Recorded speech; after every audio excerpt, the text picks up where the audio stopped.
Liftoff will start in T-minus 10 seconds. 10, 9, 8, 7, 6, 5, 4, 3, 2, 1. We have ignition. It's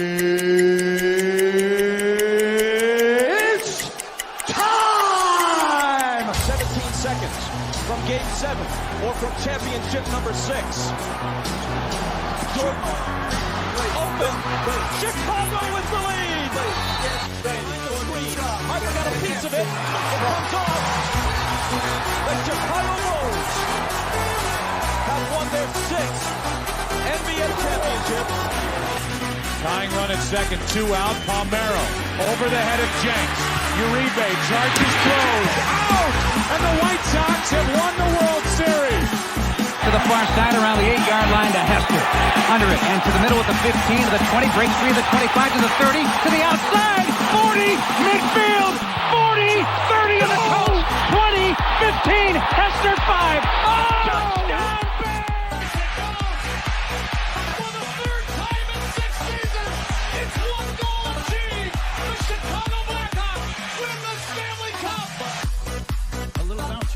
Toward Bryant. He will glove it toward Rizzo.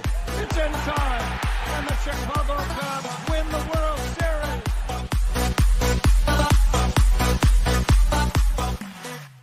What up? What up? Welcome morning on this TGI Mickey Ficky Friday. It's the weekend, baby. And I'm your boy, the SuperBack, Shawn Sierra. Ooh, like cocaine habit? No, I had a punchki. I had a punchki right before, right after CrossFit. I was like, man, I had a sweet tooth, so I ran to Orland Park Bakery and had a little punchki. Like, what the hell is that on my face? Anyway, I'm your boy, the SuperBack, Shawn Sierra. Thanks for tuning in and you're watching us on Facebook Live. Well, then I guess you found us on Facebook. Make sure you go to Facebook, follow us, follow Sports Zone Chicago, but also follow Shawn and Maya in the morning as well.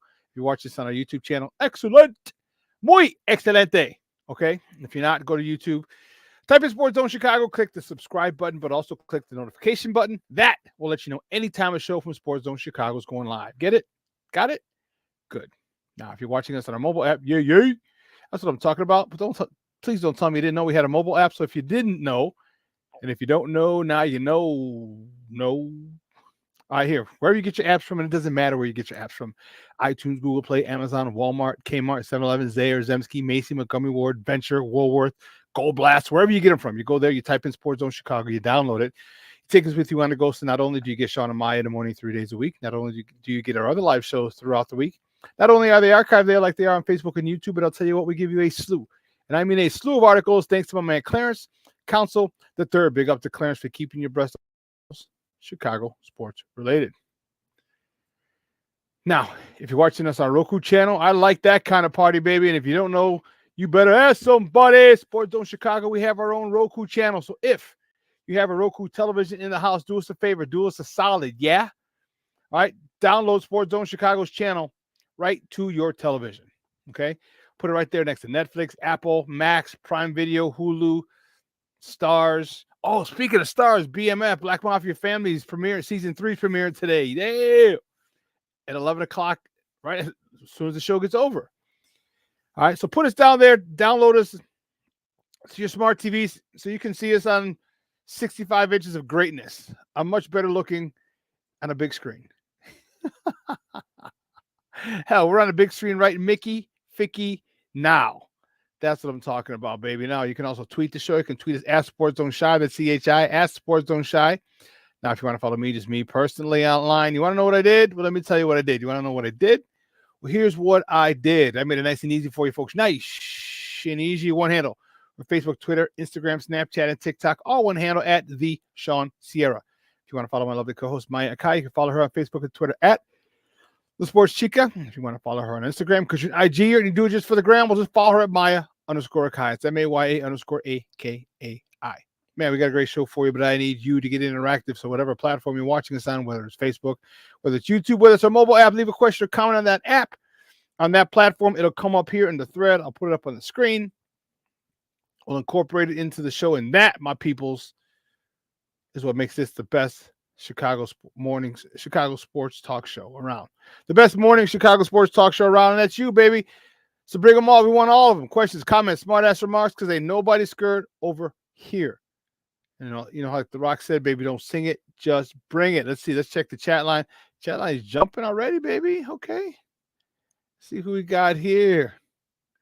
Mark, Kazak, what's up, Papa? Good morning. Thank you for tuning in. I appreciate it. Cornelius Squall's in the house. What up, my man? Armando Emeterio Lara Jr. My man Junior's in the house. That's what I'm talking about. Mitch Osborne, what's up, baby? How you doing? That's what I'm talking about. Hey, see Adam in the Mickey Ficky house. What's up, baby? That's what I'm talking about. Yeah, did you? So listen, I don't know a lot about a lot, but I do know this. More of the usual suspects will chime in as the show goes on. So you can sit back, relax, just wait for them. Listen, if you're sitting there, if you're watching, see we got some viewers. Just give us a hi. Tell us where you're calling, where you're watching from. You're in Chicagoland area, you in Texas, you in Cali, you in Arizona. Just say, hey, good morning, Candace from Cali. Candace from Cali. Well, listen, we got a great show for you. All right, at 10 o'clock, Evan Winter from A to Z Sports is going to join us. We're going to talk Bears. Yeah, you know, it's really interesting. Like, I'm really sad. Not sad. No. Disappointed. We're not down in Indy. All right, I reminded him too late to request credentials. I reminded my guy too late. And it was, man. So I got to do a better job. I didn't even know, truth be told. But anyway, my fault. You know, because there's so much going on in Indy right now. So much going on. And just the people watching, like the Super Bowl. People watching Radio Row. You never know who you're going to get. Like, you're just going to see people like, hey, would you like to do an interview with us? That's going to be dope. Don't worry. We'll get there, people. We'll get there.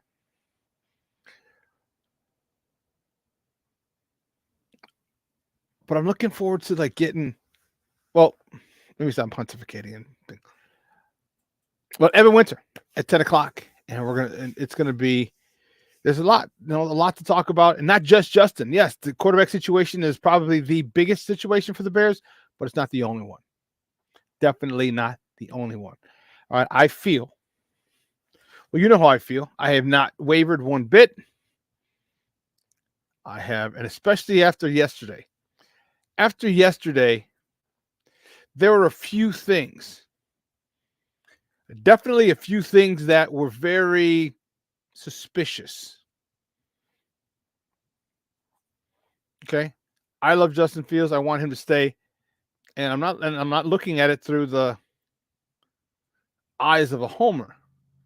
I'm just looking at the eyes of a person who can read people and read a situation well.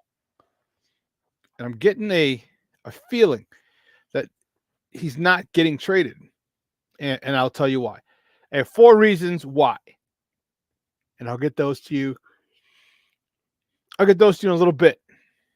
Okay? A little bit. We were talking in the CrossFit today about, I don't know if I got the size of my hands. Like, I didn't realize I have really, really big hands. Because, see, the thing, I don't realize how, like, I'm a bigger guy because I've been around football players my whole life. So I've been around offensive, defensive linemen, tall wide receivers. So I don't think of myself as a big guy. But when you're around normal people, they're like, oh my God, you're so big. And I was like, so I didn't realize it, but it was interesting. Like, I was looking at my hands today. We were talking about it after CrossFit. But anyway, I digress. We got a lot to talk about with the NFL scouting combine. We got a lot to talk about with Cactus League with Summer League action in play. Or that's funny, Steve-O. Cactus League spring training, because you can't just say Cactus League because you have the Grapefruit League as well. We got the NBA in full swing, 22, 23 games left. Blackhawks, I mean, they're not so exciting, but they're there. Then I believe the Chicago Fire kick off this weekend. So we got to try and squeeze all that in 2 hours with a guest. It's crazy talk. Crazy talk. Can we do it? I don't know. Oh, snap. My man, Shawn Walls in the Mickey Ficky house. Good morning, Papa. How are you? Hope you're doing well. Hope you're doing well. Okay. All right. Cool. Well, listen. How you doing?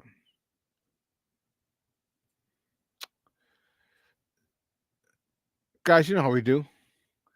There we go. Get that off the screen. You know how we do. The first segment of every show is called Top of the Morning. It won't come just when you want it.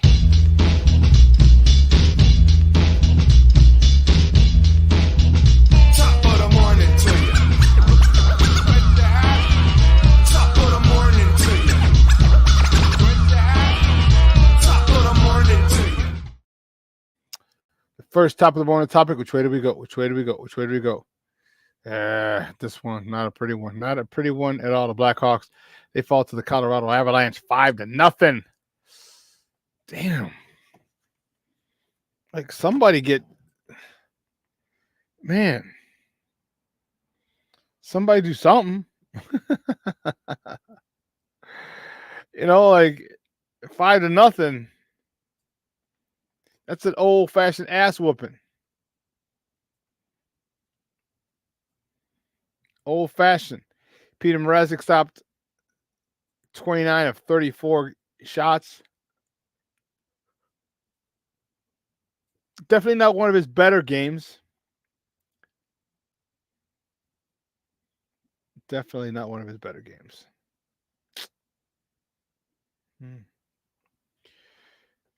Well, a couple more games left, I guess. Jesus.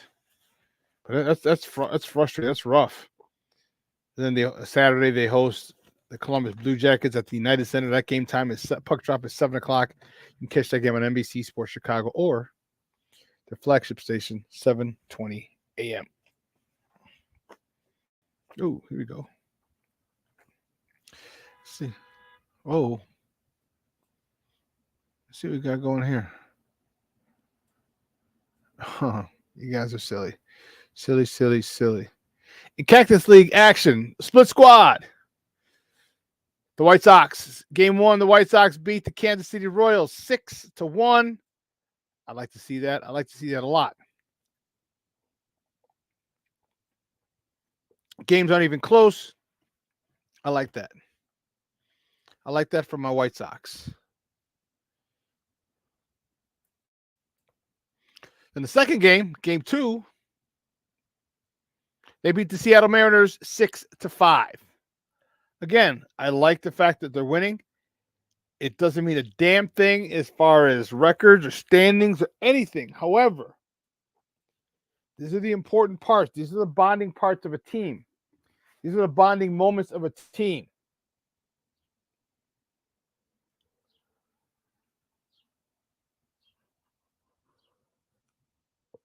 When you go through adversity with a team, with a group of guys, you like to come out on the other side with that same group. And that builds a bond for those guys. So happy, great stuff. Next top of the morning topic. Oh, the Cubs. Only the Cubs. The Cubs fall to the Colorado Rockies yesterday in Mesa, 10-9.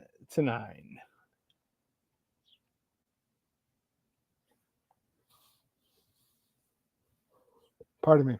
Man, it looks like the pitching wasn't on point. Or at least the hitting was ahead of the pitching yesterday. 10 runs, 9 runs, 19 runs in the game. That's craziness. Craziness. It's unreal. The spring. Yeah. Well, the next topic, one of the topics. Speaking of that,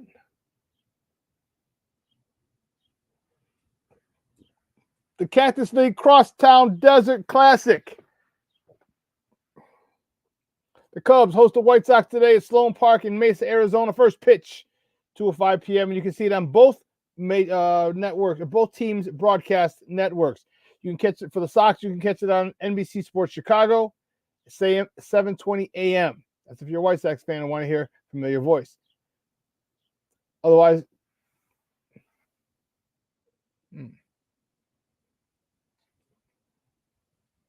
yeah, NBC Sports Chicago, 7:20 a.m. And then it's on the Marquee Network from the Cubs side of you. If you want your familiar voice for your Cub fan, it's on the Marquee Network, and you can listen to their flagship, 6:70 a.m. Michael Kopech today goes for the White Sox up against Justin Steele for the Cubs. Justin Steele had a really, really good year last year, and Kopech is coming off of he's kind of ramp up and become a better, more reliable starter. So it's going to be interesting. And again, we're going to talk shit to each other regardless, but it doesn't mean anything. It's a spring training game. It's a spring training game, but we're still going to talk smack. That's for sure. My man Arturo Arnold, what's up, baby?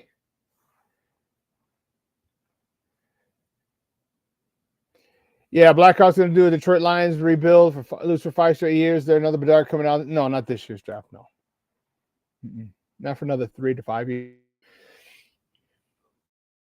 Now, another 3 to 5 years. That's when you'll see like, oh, another dude. But they come out anywhere between 5 and 8 years.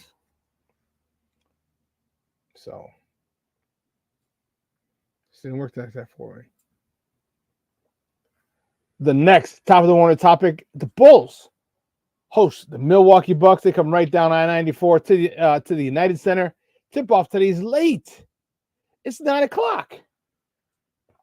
Game's getting over at 11:15, 11:30. I don't know. I think it has to do with something with ESPN being on and hosting this game.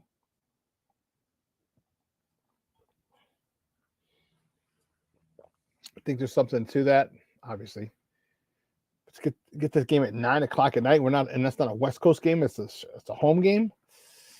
That could screw us up. That could screw us up big time.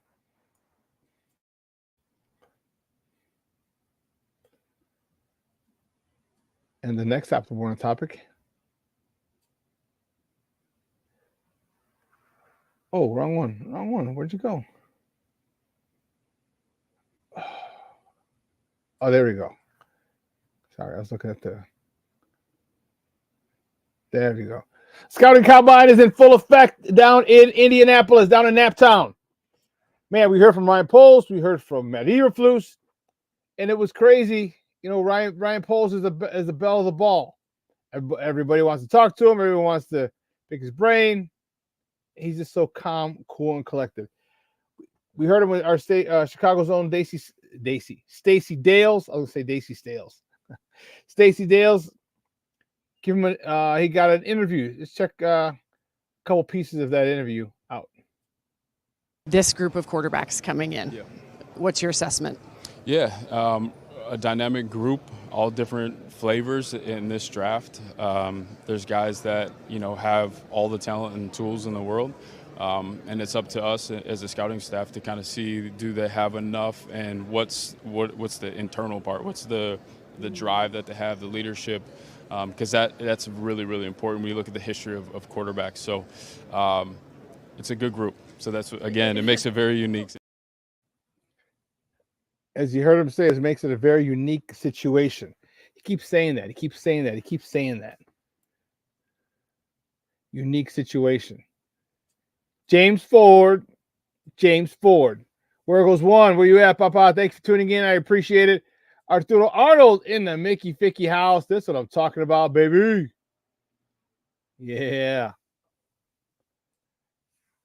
Oh, what are we doing? Weird. This am I done with it? Yeah. So it's only going to get crazier and crazier as the time goes. And imagine when the news is released, what they do with Justin, whether they trade the number 1 pick for a haul or they trade Justin.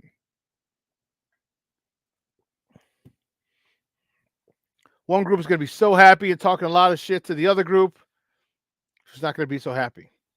And then the one thing the other group's going to, I want to see the campaign that they're going to go on when they lose. If they lose. They're going to blame, they're going to call for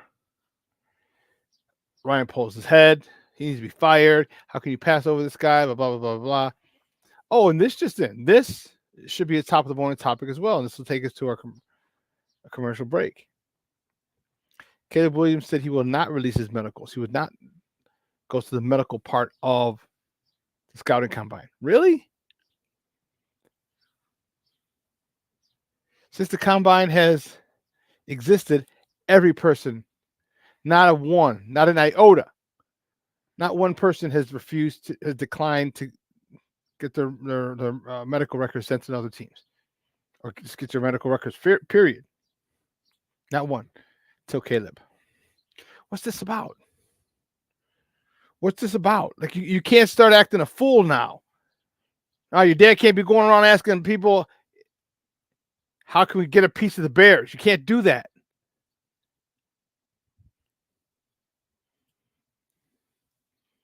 They're new to the learning process. But, man, some of that is, okay, I'll forgive it. Others, I can't. I just can't.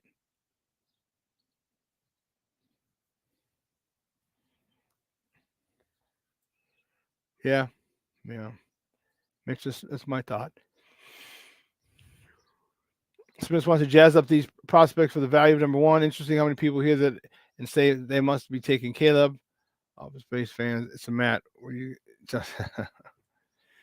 RyanPoles is doing a great job. Phenomenal job of keeping us all in the dark. So, listen, here's what we're going to do. We're going to take a quick break. A quick pee break for me. And the other side of the break, we'll have more top of the morning topics. So don't go anywhere, folks. Keep it locked right here. Shawn and Maya in the morning on Sports Zone Chicago.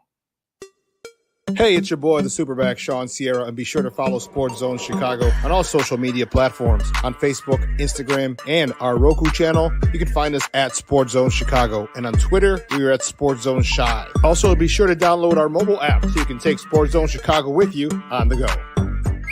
Time out. How are you feeling right now? Happy? Excited? Angry? Overwhelmed? One of the best things you can do for your mind health is to name what you're feeling. It can sharpen your awareness and help you talk about your feelings with someone you trust. Here are 3 questions to ask yourself. Where are your thoughts right now? In the past, the present, the future? Do you notice any sensations in your body? Is your heart beating fast? Is there a flutter in your stomach? Or are you fully relaxed? What do you need right now? Time with others? Time to yourself? Remember, there's power in this awareness. So find ways to identify what you're feeling today.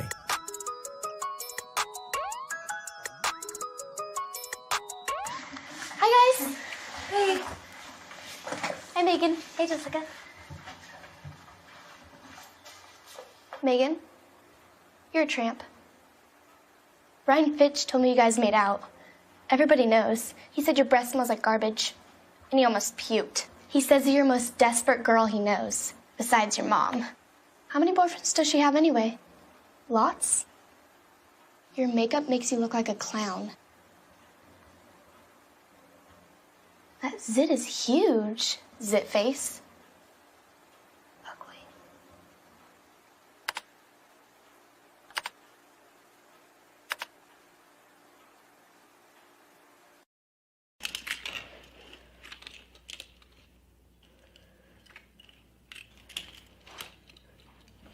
Hey, bud, what you doing? I'm playing with cars.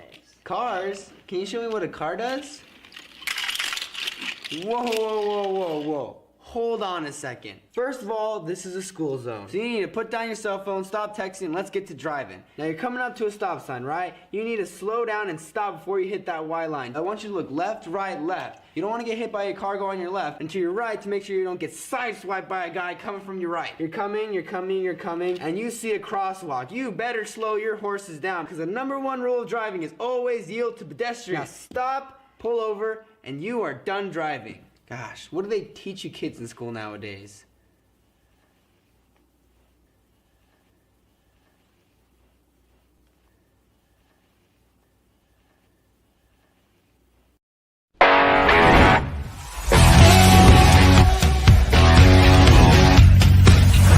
If I am RyanPoles, you know what I have on my team? I have a B quarterback with about 10 significant holes. I probably, in the next 2 drafts, could take the first pick in this draft and turn it into, along with my other picks, a total of maybe 8 picks in the top 2 rounds in the next 2 drafts. I could do that. Why wouldn't you do that? Yeah. Why wouldn't you build a great team around a B quarterback instead of drafting a quarterback who might be an A quarterback, but it's the hardest thing to project in all of sports. I just believe that the smartest thing for them is to trade the pick. Welcome back to Shawn and Maya in the Morning on Sports Zone Chicago. That video courtesy of NBC Sports. That was Peter King. And he talked about that the Bears traded. Remember, he wrote an article. His final article came out, said the Bears are going to trade the pick. And there's something about it.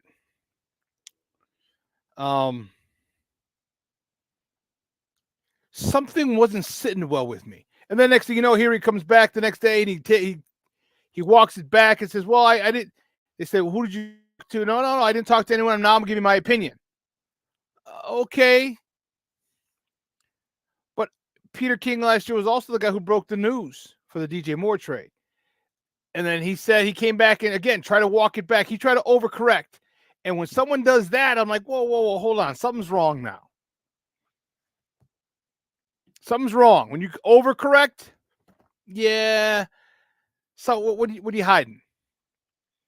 I wouldn't be surprised if the Bears said, hey, if somebody called him and said, hey, listen, walk that back. We're trying to get the value of this pickup, whatever.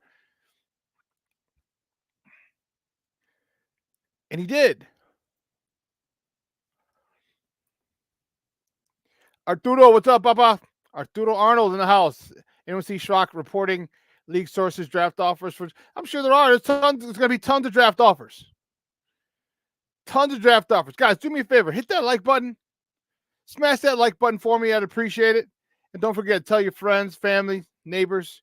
The Vet League of Warning, how are you? Chris Pena in and Mickey Vicky House. What's up, Papa? Bear down.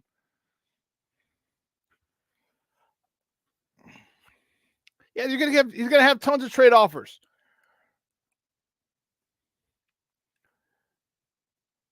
But here's my thought. Well, you know what? We'll hold off. I'll talk. You'll get my thoughts when we talk to my guy Evan Winter from A to Z Sports. Okay. You'll get my thoughts. And there's 4 reasons. 4 reasons right here. You can't see it. Whoop. 4 reasons why I think the Bears are keeping Justin Fields. 4 things that have happened. Okay.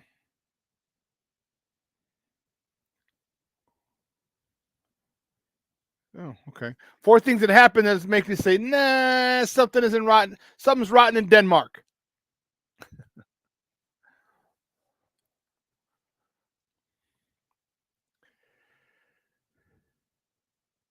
Look, Rappaport's saying no, and he's part of the whole conspiracy. So let's not. He's plugged in.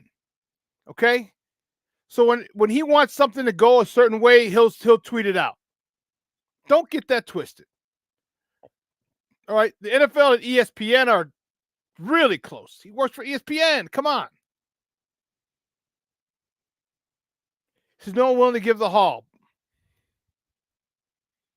Really? Really? People are going to come up for that number 1 pick. You can get Caleb Williams, yeah. Like I said, I'd say go to Washington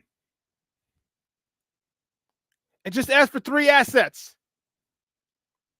Your second overall pick this year, 1. Your first round second pick, basically swap spots. I need your first round next year, and give me your second round, my former second round back this year. You can ask for 4, like this year's second, next year's second. That's not asking too much. But then trade down again from 2. That's where you get the haul, because you're going to get another first round pick from someone else trying to get up to get their quarterback.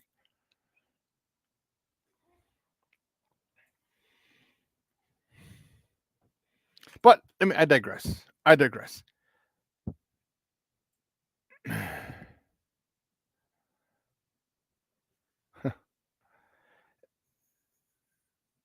It would seem like that, yes, sir. Yes, sirree, Bob. I mean, yes, sirree, Mitch. So I asked you guys to put in the chat, see where you're at. Let me know where you're coming from. Cornelius, I know Cornelius is in Chicago. Mitch, he's in Chi-Town as well. Put your spots where you're from.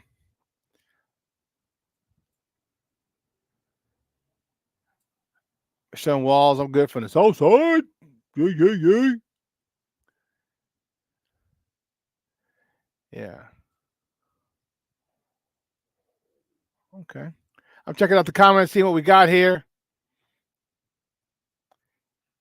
Oh, man, Jason Jones, Indiana. Okay. All right, cool, man. Good. I like it. I like it a lot. Oh, Mark, my man, coming from Texas. Tejas. What part? You got San Antonio. You got Dallas, Fort Worth. You have Houston. Actually, Houston. Django. Chicago up north, Rogers Park. Mark, where you calling from in Texas? Where you coming from in Texas, Papa? Yes. I'm trying to get my flight. I'll get my flight together today to head out to Arizona. So I'll let you guys know on Monday what day that is confirmed. Austin, I forgot about Austin. Mark, I'm probably gonna get kicked in the ding ding. You ever see that meme where you have the 2 Asian guys and one guy standing like this, and the other guy's like, what? Wail it, kick him in the nuts. What? You seen that meme on social media? My cousin Melissa's gonna do that to me. She's been in Austin 5 years, maybe 6 now. No, 6 now. I haven't been to visit her. And she's like, what's up, cuz? And I was like, damn, I keep forgetting. So I got to go to Austin. I have to go to Austin. All right. But I'm most likely going down to Phoenix in 2 weeks.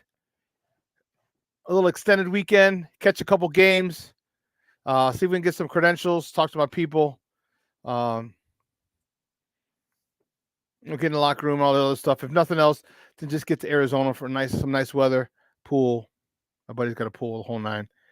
Of course, you can stay here. I'm like, good. Jason, you're down by Vincennes. Brian's downstate. Arturo Arnold, born and raised Chicago until 7. East Coast, Vermont. Woo, okay. Arturo in Vermont. Have you been to Lake Maury Inn? I stayed there when we played Dartmouth my freshman and junior year in Fairleigh, Vermont. Lake Maury Inn. Real quick story. So me and my guy, I met one of the other freshmen who came in my class. His name is Garrett Morris. He's a really successful doctor now. His dad was an OBGYN. His dad was a doctor too. His dad was a doctor too. So we get to Lake Maury, and it reminded me of, some of you who are old enough, it reminded me of Dirty Dancing. the place we stayed at. It was really cool. I mean, for me, I'm a kid from the South Side. All right, I'd never been. I went to Disneyland as a kid, but I'd never been outside Chicago. You know what I mean? So we get there. They had a miniature golf thing. I got pictures of it somewhere. My mom's got the pictures. And me and Garrett were on Lake Maury, Morey, Lake Maury. And there's a big mountain, maybe half mile away. We thought. So Garrett, we were talking. We were just hitting the miniature golf, and he goes, "You want to hop in a canoe and go to?" It's a mountain. Like, yeah. He goes, "Can you swim?" I was like, "Yeah, I can swim." I was like, "All right, cool." So we're paddling. It's a little canoe. We're paddling and everything, and we're talking. I'm getting to know him. He's getting to know me because we didn't live in the same dorm. Obviously, I knew who he was because all the freshmen come to school for football. You get there together. Freshmen have camp first, and for like 3 days, 4 days until the varsity gets there. So you kind of get to know. It's just a bonding thing, and so we're talking. We're just telling each other a lot of life stories. He went to a Jesuit school. Goodness, I can't think of it. Was it Jesuit? Was that the name of the school? No, I think there's a Jesuit priest. But anyway, so we're rowing, we're paddling. After like 45 minutes, dude, that mountain didn't get any bigger. It's still like way up. I'm like, what the hell? And then we turned around and look at the resort. The resort was like this big. We're like, holy sheesh. I'm like, yeah, let's the hell with the mountain. Let's just go back and get on solid land. And they're like, yeah, it's cool. So we drove back. So yeah, Fairleigh, Vermont. We went to go play Dartmouth. Wicked Pissa over there. It's Wicked Pissa. Interesting. Cactus League action is going to be fun today. Crosstown, Cross Desert Classic, White Sox, Cubs. Michael Kopech, Justin Steele, up in Mesa, Sloan Park, home of the Cubs. I like stuff like that. It's good. You know, the one thing that I really I'm sad about is my high school buddies. Although one of them I'm going to stay with him when I go to Arizona. But one of the things we did for 6 years straight, when Camelback first opened, I want to say 08, 09. All right. We went to Arizona. There were like 10 of us. Mancation. That was it. Women and children left behind. And it was great because we had my guy Chucky V. Big shout out to Chuck Volpentesta. He took care of all the money. He's like, all right, they broke it down. How much food we're going to leave? How much food we're going to get? The beer. All right. Everything at the house. One of the guys was a chef. He's like, dude, he goes, I'll grill. He goes, so just get all the food you want. I'll just grill it. Like, oh, how much lovelier is that? And it's like, okay, then we got tickets. And what they did, we would always go right around that weekend that I'm planning on going. St. Patty's Day weekend. Or the first weekend of the tournament, NCAA tournament, when we went. Always great watching the games. And then, you know, we'd figure it out. Like, okay, here we're going to two games. And then what the NHLs did is they threw the Blackhawks there, I think 2 years in a row. 2 years or maybe 3 years out of the 5 or 6 that we went. The Blackhawks were playing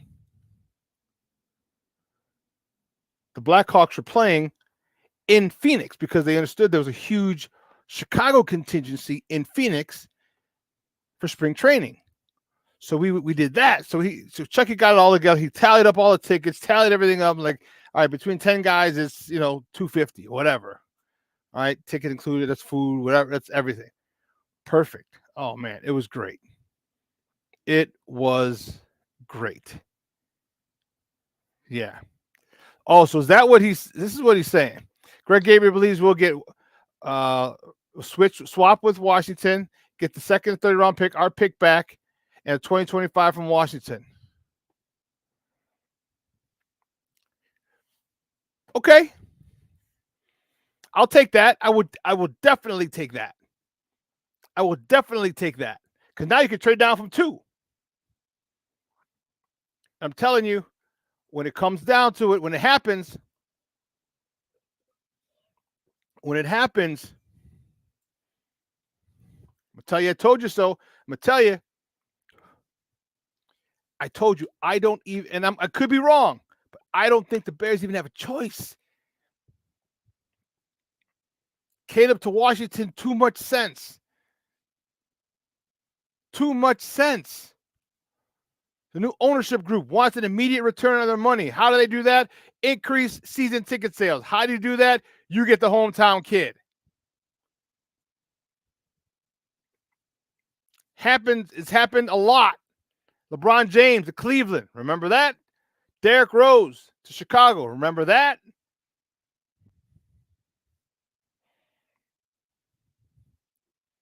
They could trade Fields as well, but I don't think they will.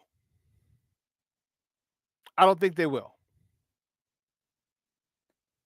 But if he says they could trade him, that's his own personal opinion, it sounds like.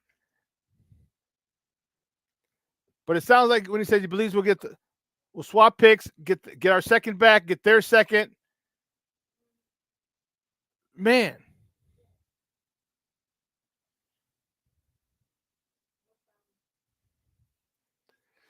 Yeah, why'd you restart no, I don't think you want to restart. Uh-uh. Yep. I think he's informed. He may have lost some of his plugs from the Bears, but it doesn't mean he lost his plug for a lot of other people around the NFL. I don't think he has. He's kind of like an old school, get off my lawn type of guy. I'm okay with him.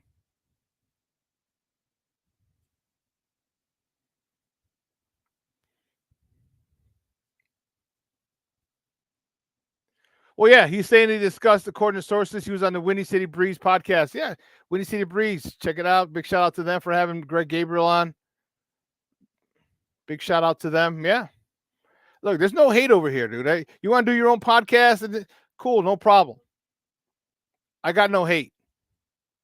We're all trying to do our own thing. Okay? We're all trying to do our own thing. We're all in this thing. I got no time for hate. I got no time for it. Okay? Good getting Greg Gabriel. Good stuff. But the Cross Desert Classic's going to be nice. If you haven't been to Arizona, I highly suggest you get to Arizona. Highly recommend it. Get there for spring training. It is fun. It is a break from reality. The weather is usually much, much warmer. Let's see what the weather's going to be like over there today.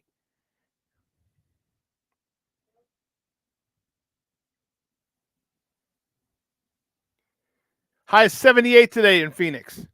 80 degrees. Come on, man.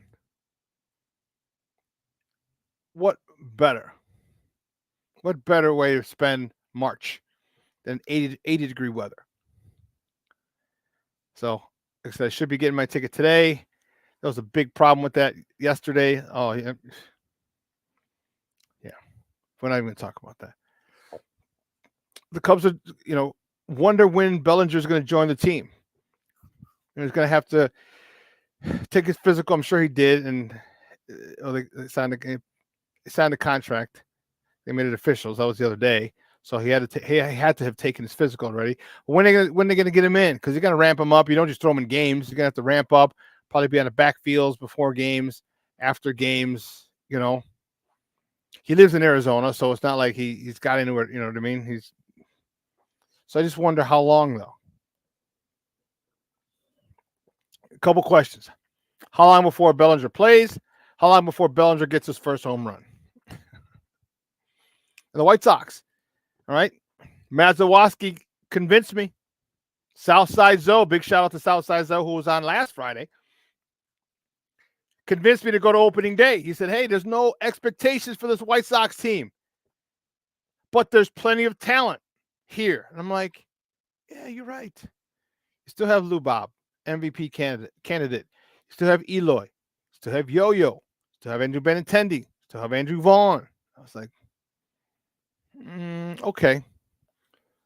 So I have a little faith. No way, Mitch. See, Zoe and I went to high school, the same high school. He's a lot younger than me. Oh, no.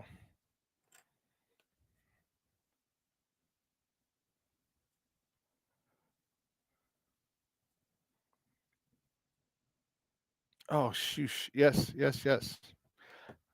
My mistake. I didn't send it to.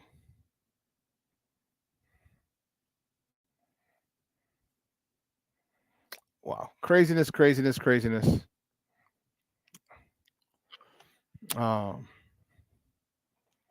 Interesting. Very interesting.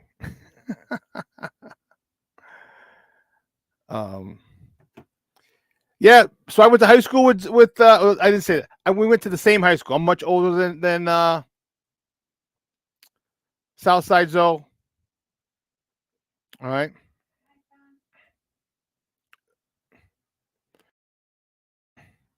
But we went to the same high school. He actually graduated from the new high school on 79th. Yeah. But yeah, he's great. I will. I'll reach out to him. Dude, that's awesome.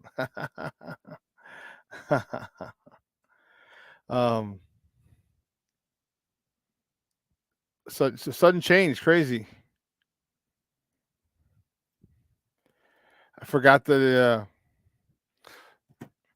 So let me go back to this. If you haven't been to Arizona, do it. All right, it's fun. It's a time to get away in the cold weather. You can golf. You can gamble. They got talking stick, casino over there. It's just a cool vibe.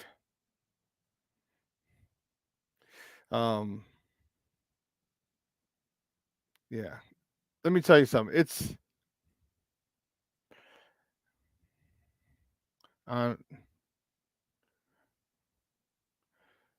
yeah. Sorry. I love it. We did it a few times, as I said. So get out there, check it out, sit in the bleachers, drinking a beer. It's just awesome. And then your day is done after like 2.5 hours. You know, with the pitch clock and everything. So you're in, you're out. We didn't have that back then. So, but it was good. We're hanging with my high school buddies. We're hanging with them. We are, for me, it was dope. It was just dope. So if you get a chance, highly recommend that you do. All right, because is that what you asked me? Highly recommend that you do because it's just a way to get away. You know what I mean? A time to get away. Sorry. I'm gonna do something real quick because my man. There you go. So hopefully I'll be there. And if you got people, oh, where goes one? So you lived in Mesa, huh? You live close to Hohokam Park where the Cubs used to play, or Sloan Park now where they play now? So when I moved there, my buddy moved there. His younger brother was in college. First time I went there was like 97, 98. I was teaching. I just started teaching. And I wasn't ready. I didn't understand how exhausting and taxing teaching can be. So his younger brother went out there to Arizona State, and he told my buddy didn't graduate school. He went to Eastern, and so he's like, "Well, come on out here." So he moved out there. He didn't go to college. He started work. Well, he went to Arizona State, but was taking like the bare minimum amount of classes that you can take to be enrolled, like 1 or 2. I don't know. But he was working as a bartender at the famous Door in Scottsdale. So the first time that I went out there, I was exhausted for spring break. Man, he's like, dude, I got to work. I got to do this. I was like, bro, don't even worry. I said, I'm good, bro. I slept all day for a week. Like I didn't get up till like 2 or 3 in the afternoon, and he got home at 5. I'd get up with him in the morning. You know, he'd get ready. You know, it was me, him, and it was him. He lived with him, his brother, and they had a guy named Thiago, a little Brazilian jiu-jitsu guy who's about as tall as this freaking tumbler, and is like the baddest dude in the world because he's like a jiu-jitsu master. He was about the kid, that guy who's that little, like 5'6", was a bouncer at bars, and people would try to test him all the time, and he would jack him up. But anyway, I slept the whole time, but it was just awesome. It was great. And when I first got there, I'll let you know the last story before we go to commercial. So we get there, and his brother picks me up. My guy Bob didn't pick me up. His brother picked me up. His brother Mike. And well, they said didn't bring his swim trunks. We're going to swimming over it, you know. And I was really big into swimming back then, a lot more than I am now. So I had the trunks. He goes, "You have your trunks?" I'm like, "Yeah." He goes, "Cool. We're going to go swimming." I was like, so we get home. I drop the stuff off. I get my trunks, and we head over to Arizona State, which is literally like a 7-minute drive, 8-minute drive, close to campus. And he's like, and I'm looking, mind you, I'm coming from Chicago. It's cold. It's April. I think that's when they have the spring break. And I'm like, I'm looking for the building. He's like, "Yeah, we're going in here." And that's odd. That building looks kind of small. They have a pool in it. And I'm like, damn. So we're walking in, and and I don't see a lot of building. There's not a lot of building. And I'm like, "Mike, is the pool in the basement?" And he laughed. He's like, "Pool in the basement?" I was like, "Yeah." I said, "Where's the pool?" Like, he goes, "It's outside." He goes, "Dude, it's 80 degrees out." It was like 80 degrees, like 7 o'clock, 8 o'clock at night. I'm like, duh, it doesn't make it. Apparently so.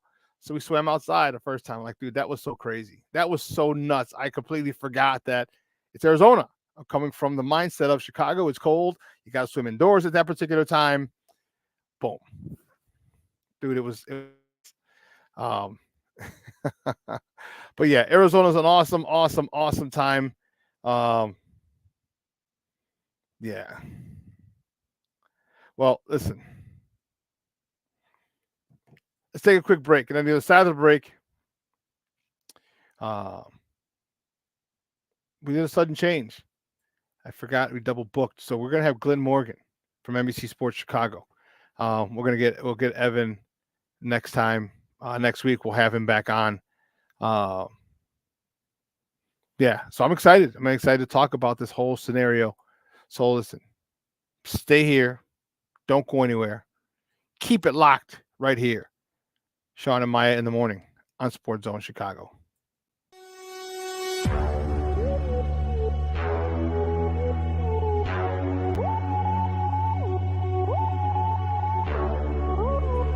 Fields a run for 17. Back he goes. Here comes Chubb. There goes the ball. Touchdown! Jones about at the left tackle. Time for Fields. Now he'll accelerate to get the first down. Great tackles, and he's off to the races. Oh, he got a terrific block. For every generation, it has started with the call to serve. Discovering the purpose and the belonging earned with the title. Learning to dig deep and push through adversity together. Defending our nation and its people. It is a life of great worth and reward. But Marines are never really finished serving. Their commitment comes full circle, visible in communities across our country. This is Semper Fidelis, always faithful, always Marine, marking a path for the next generation. So I've come up with a family emergency plan. Great. What is it? It's difficult to talk about, so I'm not telling you. How will we know what to do? You won't. I'm so glad I won't have to remember anything. And me too. Thanks for this, sweetie. Talk to your kids about who to call, where to meet, what to pack. Search Ready Kids at nyc.gov or call 311. This year, my mom got me the perfect bag for back to school. These colorful binders help me stay organized. These headphones are just what I need for studying. These new sneakers are just what I need for the new year. This jacket is a real must-have. My parents got me the skateboard I wanted. It's pretty cool. These scissors really come in handy in art class. These colored pencils, too. These new socks, they can be a real lifesaver.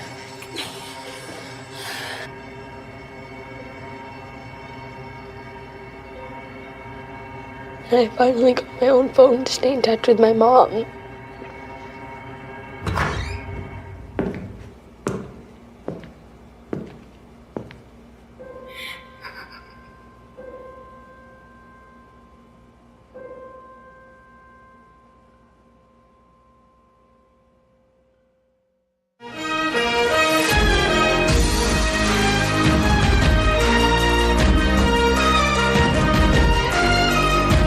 The number one question is is Justin Fields. Yep. Where do things stand?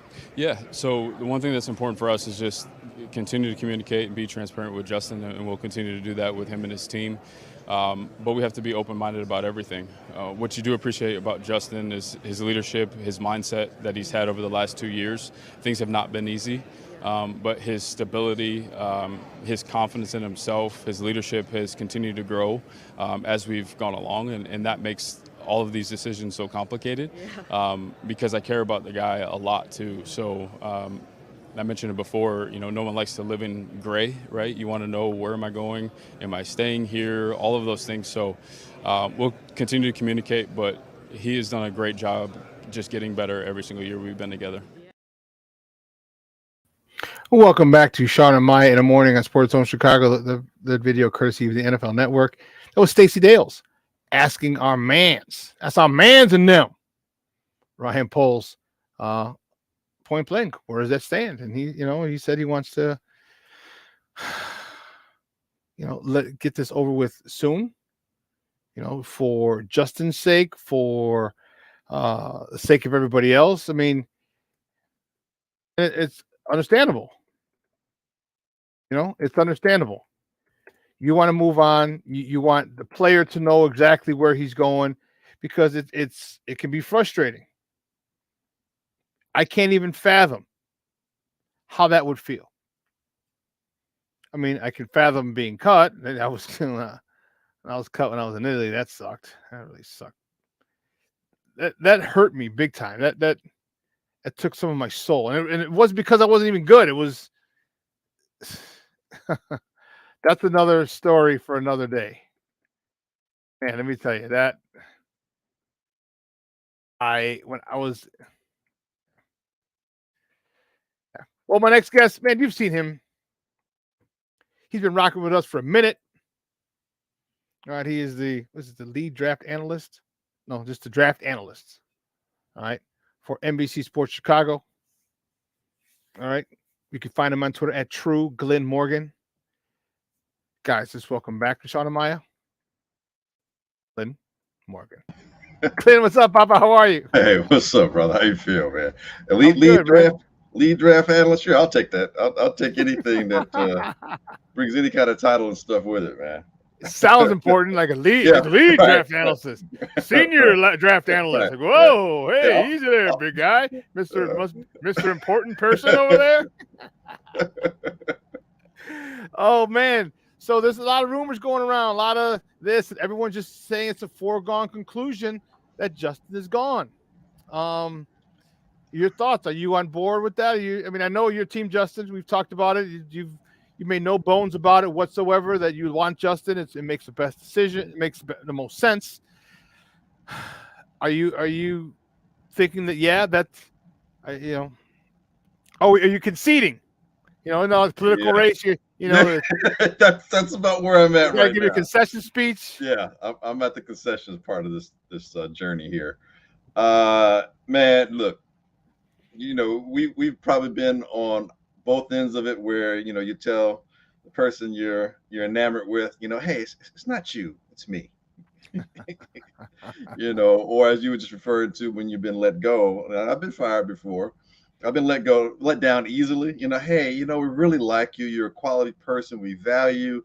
It's just, it's But it's the finances of the situation right now. And we're just gonna have to, let you go. Great luck, good luck elsewhere. I'm sure you'll catch on somewhere. You're a quality individual. I mean, that has all the intonation of that right there. Everything Poles has been saying pretty much since he's been at the combine, and it sucks. It really does, because I was, well, you don't know. I'm as I say this, how could you know? You weren't in the car with me. I'm driving. So I'm dropping my daughters off, and I end up calling my best friend. We've been friends since we were 5 years old. So talking, about a half century of friendship there. wow, And awesome. and I'm like, dude, like I'm pissed off. And it's not because I know people are gonna say, oh, you're part of the Justin cult or Caleb cult. It really, come on, I'm too old for that. Okay, it's not that. It's about the situation, and I realize just life ain't fair. Really, Justin is a man out of time. He was in the wrong time. He was in the wrong place at the wrong time, and time ran out on him in his current contract. And because the only reason you can tell me, justifiably so, and I use justifiably in quotations, that you're moving on from Justin is because he doesn't suck. It's not like he's Sam Darnold. He's not seeing ghosts out there. Okay, he's not doing that. Okay, he's not some guy that fails all the time. He's been inconsistent, yes, but he's been in a chaotic situation, so you can understand the inconsistencies. You can see how he's weathered the adversity. And if anything else, the fans that are riding with Justin are doing a lot of it just out of respect for the fact that this dude was a warrior. I hate to use that term because it's not war. I get that. But my point is, he battled through a lot of adversity, and he did it with his head up. He didn't complain. He didn't moan and groan. And you, the collective fan that's on Justin's side, was starting to see a light at the end of the tunnel. Now, there's no doubt that there are things he has to improve on. I mean, even Mahomes at this stage still has things he has to improve on. So that's always an ongoing process. And there are things that he needs to do to become more consistent. And that's where it says, to me, help him out. Invest more in him. Invest in him. Don't just say, well, what you got? It's not good enough. We're going to move on because you see something else somewhere else that you think you can get along better, faster, quicker. And that's still speculative. That's not a guarantee. And so it seems unfair. It seems as though he was asked to carry the shoulders of an organization that wasn't prepared to have him, the failures of the previous regime, and now the inefficiencies and impatience of the present regime. And somehow that's Justin's fault. And now you hear people say, well, the Bears aren't going to be able to get any value for Justin, or what they feel is quantifiable value, because he's not that good. Nobody wants him. That's not true, and that's disingenuous. And you're not taking the whole situation into account. Justin's contract is working against him more than anything else.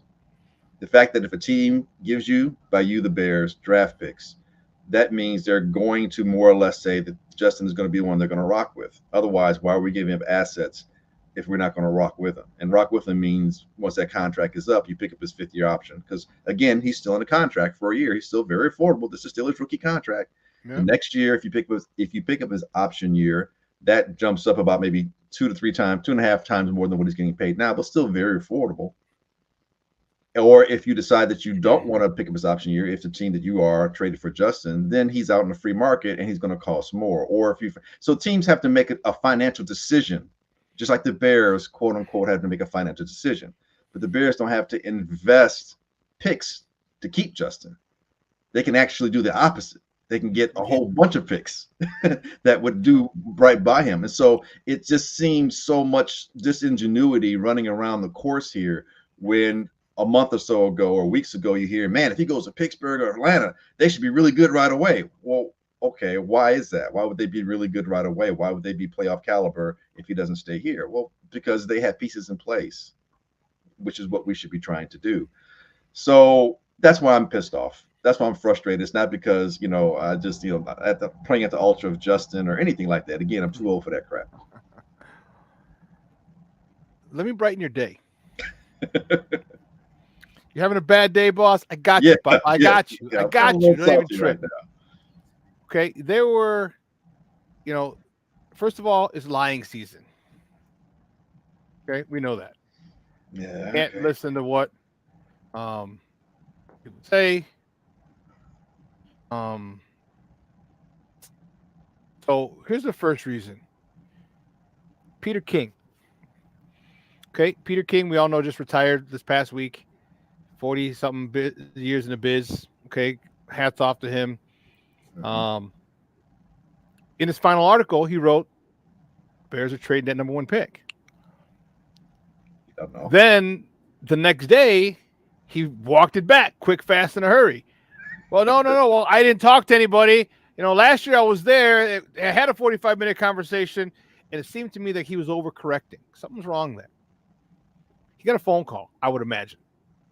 He got a phone call. I'm like, okay, because we remember what happened with what's his name, Colin Cowherd. Okay, puts that out. We think he got a phone call from Caleb's people. Say, hey, dude, don't say we don't want to play somewhere. Whatever. Okay, that's reason number 1. Reason number 2. I'm typing it up as we. Reason number 2. Justin's the problem. If Justin's the issue, okay, why would you fire the entire offensive staff? If Justin's the issue, get rid of the issue. Get rid of Justin. Okay? You can't, because you're trying to get picks. You can fire staff. You're not losing any value in terms of compensation, be it collateral, draft collateral is what I'm saying. So you can fire that staff, and it's just not going to hurt you any. As opposed to letting Justin go. But you're keeping. But you didn't have to let him go. You would have kept the staff. You would have kept the staff, and you didn't have, and you could have just gone still played this whole thing out, but kept the staff if you thought that Justin was the issue. Okay. Here's reason number 3. Why wasn't Justin allowed to seek a trade? They did it with Jalen Johnson. Zach Wilson in New York, they allowed that as well. So now you don't got to worry about trying to find and going back doors. You go get your people, bring them here. You bring the trade. You go to Pittsburgh, you go to New York, you go and bring them here now. And if we don't want you, that's another reason. And then the last reason I notice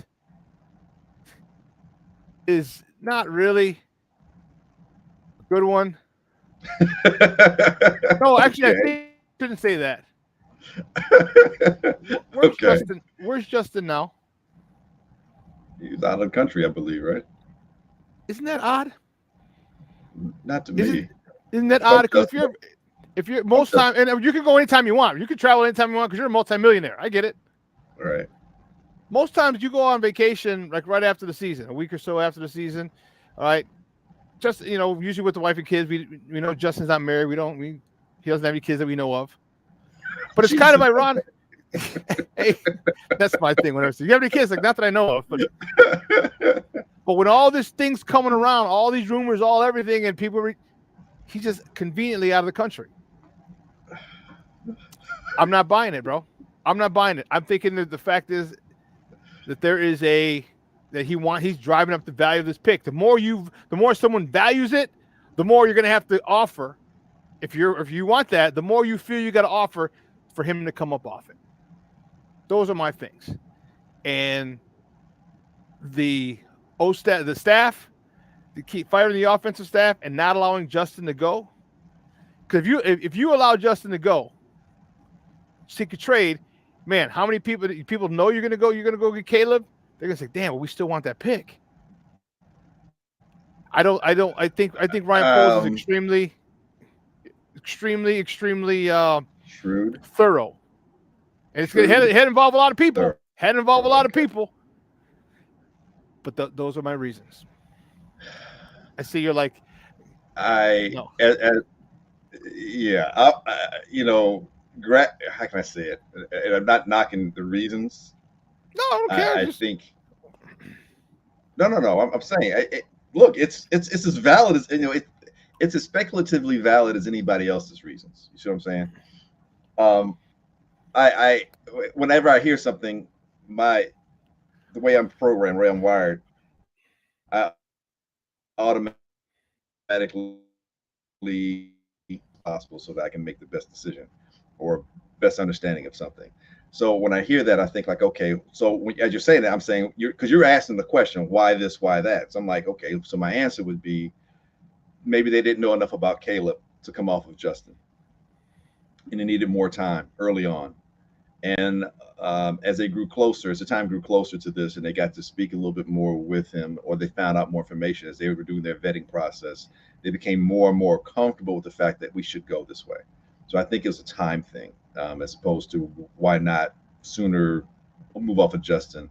And now it could be that it's too late in the game in a sense to allow Justin to kind of try and find something because it may somehow or the other look stereotypish on that part, or just kind of just weird, or just off kilter, or I want to have as much control as I can possibly have, and I don't want anything messing up these deals that's being posed. And I won't put anything past human nature. It could be just damn good old greed. I want my cake and eat it too, So I want to be able to control any and everything. I don't want anything out of my purview because I don't think he's necessarily a control freak. He doesn't seem to be that kind of persona. But the more you keep things tightly connected, the less loose that situation can become. So that's kind of where everything you're saying there, I get it. And it's some good questions to ask. And if I were Tucker Carlson, I go, so why is it that we can't do this? Or why is it, I do the Tucker Carlson voice when you start asking questions. Why is it? And we ask That's why I think Justin's on vacation. Justin might be the weak link. Like, so listen, you go on vacation, you say you're on vacation. All right, no one can come at you, no one can ask you questions unless they got your WhatsApp number. All right. But you're like, hey, I'm out of the country. He's not down in Florida, he's not down in Texas, he's not in Arizona, he's not in California, he's not even in the Caribbean. You call that mug in the Caribbean. He's like, oh, I'm sorry, I'm in Europe. I'm in Italy. The first number begins with a 2, right? Or a 0, not a 1, right? Yeah.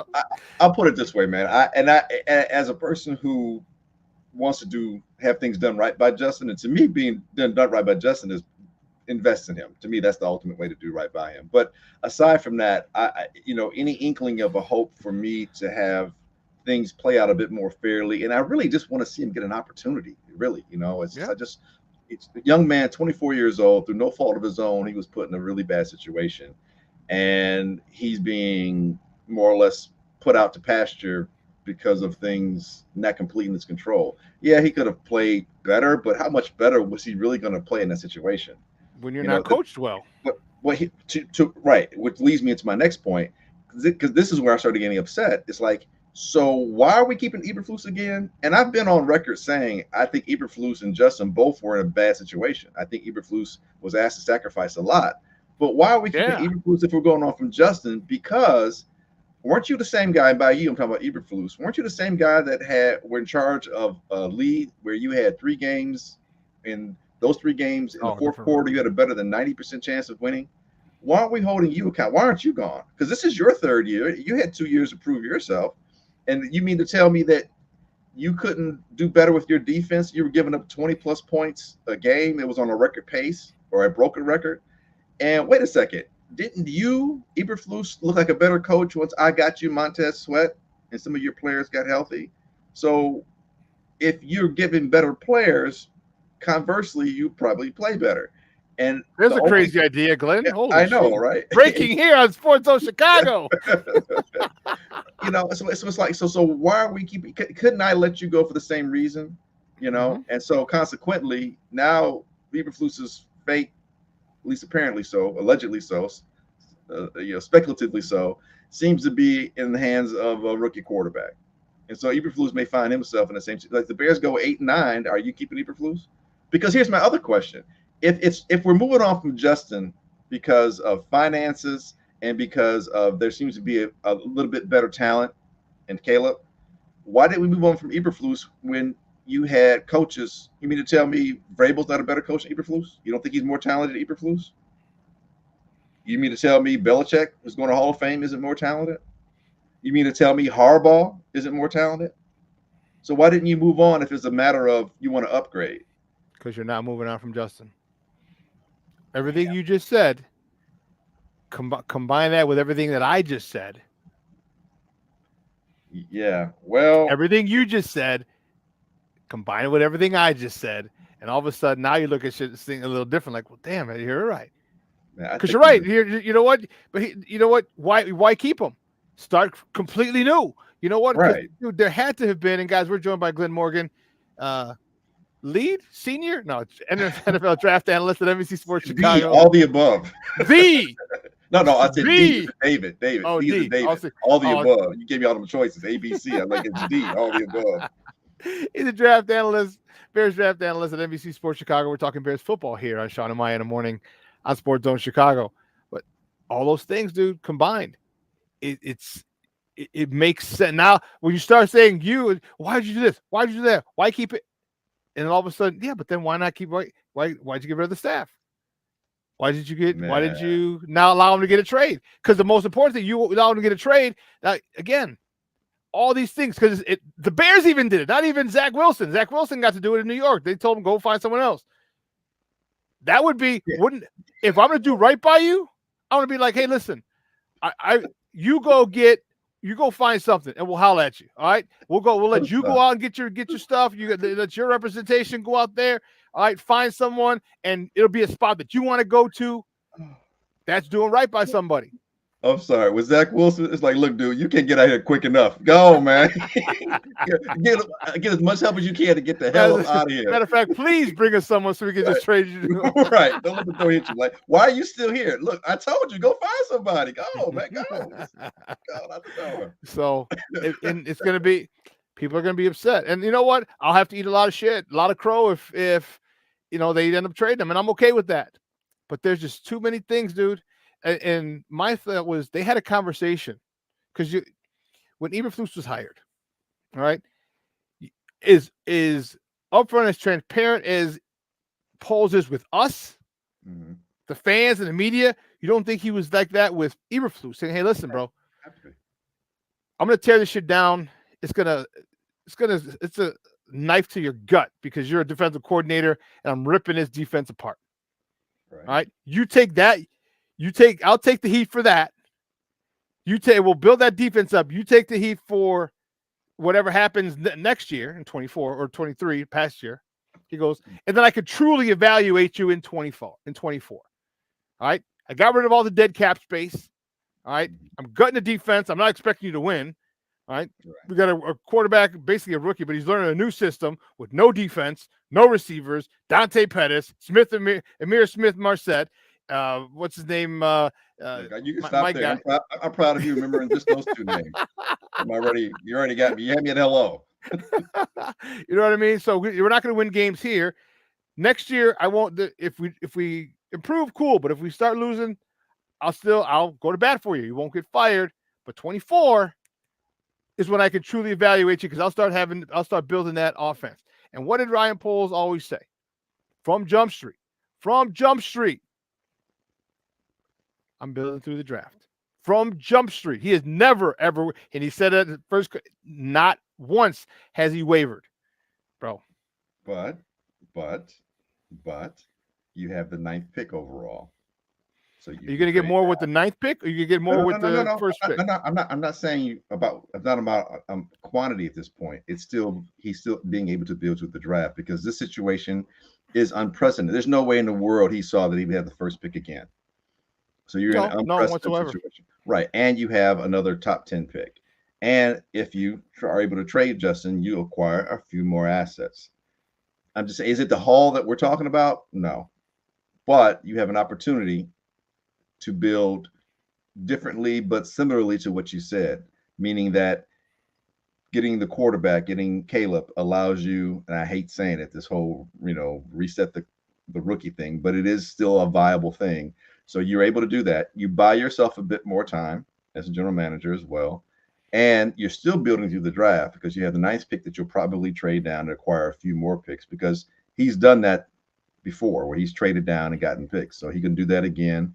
And if you trade Justin, that gives you probably 2 more picks somewhere between the 3rd and the 5th round this year. So you can probably still accumulate 3 to 4 more additional draft picks to build while subsequently resetting your clock, and you have saved 80, you've managed to get about $80+ million in cap space.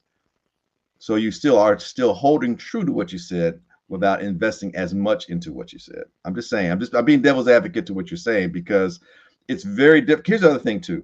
And because if you're Poles, guess what? Guess who else is on a time clock? He is. This will be his 3rd year as a general manager. At some point, you have to stop promising what you're going to do and start delivering. Now, he may not be feeling the heat. Yeah, I don't think he's feeling the heat at all. No, but he turned on the water and he's testing it to see between how cold and how warm. He's trying to get it, at least point to where, it's comfortable. So he's still filling that out. And so he's also, if he's as astute as we believe that he is, he's looking beyond just right now. He's looking at his own mortality, so to speak, as a GM. And here's the thing. Here's the thing, that whether he has rabbit ears or whether he can put them on and tune them out like these cancellating headphones I have on, he still has to realize the legacy of passing on several quarterbacks with the 1st pick overall. Now, arguably, I would go to bat for him. It's not going to mean anything when it comes to his coaching or his GM life, because I can't get him another job. But I would go to bat saying, I get why you did what you did. Because you look at the picks, like, who out of Justin's class is killing it? Nobody. Lawrence has had the outside of Trey Lance. Lawrence had the best situation for the most part in terms of talent around him. Right. Yeah. Now, his first year, the coaching was ass the first year, but then he got better coaching. That but he's had a lot of talent. He came in having talent, right? He came in having talent. Has had the best situation, and things worked against him. His health situation, blah blah blah. Mac Jones had a decent one, and then he went from decent to just crappy. And he's an average quarterback in my opinion anyway. Should have been a 1st round pick to begin with. No. And then you've got Justin, whose situation has been chaotic from day one. So none of those guys in that whole draft class, and that was 5 quarterbacks taken before the 20th pick, and nobody from there is killing it. You look at the pick, Kenny, the draft class that had Lamar and Allen probably doing a lot better, but the guys at the top of it not killing it. Baker Mayfield's on his 4th team. Darnold's on his 3rd team as a backup. Rosen's been out of the league for a couple of years now. So Allen and Lamar are doing the best. And to me, that and why? Yeah, I'm sorry. Go ahead. And to me, if you look at those guys, everybody in that class had guys to develop them. All right, Josh Allen remember, it wasn't even his 1st year. They wanted him out after his 1st year. They were trying to run him out. Bills Mafia was trying to run him out, so they got Brian Daboll. All of a sudden that changed. And now look, he's still good, don't get me wrong, but he's not as good now because Daboll's with New York. All right. So you look at all the people, Lamar, they had their whole coaching staff went back after the 1st year. It wasn't even him. They didn't get a new coach. Like, let's go do what he did in college. And they transferred that whole and got concepts and plays and stuff like that. So they made adjustments for them. Look at all the players in Justin's draft who went to crappy situations. Mac Jones, dude, you see who developed him? Like, the guy was a special teams coach. The guy was a defensive coordinator. And you have him developing a quarterback? That coaching matters. Come on. It does. And that's the crazy part. But again, all that still leads to me saying, because RyanPoles is not on the hot seat at all. All right? Because this had to be his plan. So he had to tell them, look, I'm going to tear down his defense. I'm going to build it up in the following year. Okay, here's what's going to happen. So I need to work. I need at least 3 drafts. At least. This is going to be his 3rd draft. Yeah. If his 3rd draft, did you see the piece with Peter King before you came on? I've read it. It's dude, I hear you, but it's the reality of, look, I mean, I you know what it is, Glenn? You're over there with all those people who are, hey, Justin's a bum. Justin kicks dogs. Justin's a bad person. Justin doesn't even love his mother. Justin, I'm like, they like him. They just don't like him. They like him. They just don't love him. That's the tonality. They like him. They just don't love him in terms of this is why I tell you, football guys. All right. And sometimes even football guys, if you're a meathead football guy, you're along the same, like, he's terrible. You hear these guys like, he has no coaching.